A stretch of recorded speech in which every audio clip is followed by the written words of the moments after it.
ഈ ഒരു പ്രത്യേകതരം പ്രിപ്പറേഷനാ. കഴിച്ചിട്ട് എന്താ പറഞ്ഞത് ഞാൻ നോക്കട്ടെ. ആ വല്യമ്മ ഇപ്പോഴും ഉണ്ടാ. ഇനി ആർക്കാ വേണ്ടേ? ഇനി ആർക്കാ വേണ്ടേ ചോദിച്ചോളൂ. അതെ എന്താ ഞാൻ അപ്പോഴേ പറഞ്ഞതാ, പുക കുറച്ച് ചേർത്താ മതി. ഉണ്ണി, ആ ബർത്ത്ഡേ സ്പെഷ്യൽ ഉണ്ടല്ലോ, അത് എരിശ്ശേരി. അയ്യോ ഞാനല്ല, ഉണ്ണി പറ്റിച്ച പണിയാ.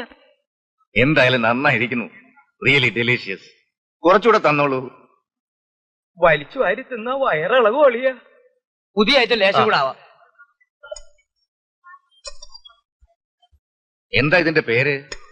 ഇത് പിന്നെ ഈ ഉണ്ണിയപ്പം പോലെ ഒരു ഉണ്ണിമധുരം. ഉണ്ണിമധുരം. ഇനി ആർക്കാ ഉണ്ണിമധുരം വേണ്ടത്? വരുന്നു. കഴിച്ചോളൂ. പ്രായമായവർക്കും കുട്ടികൾക്കും ഒക്കെ കഴിക്കാവുന്ന സാധനമാണ്. കഴിച്ചിട്ട് വിശേഷം നീ പറഞ്ഞോളൂ കേട്ടോ. എല്ലാം ചെല്ലും. അത് ഇനി ആർക്കാ വേണ്ടേ?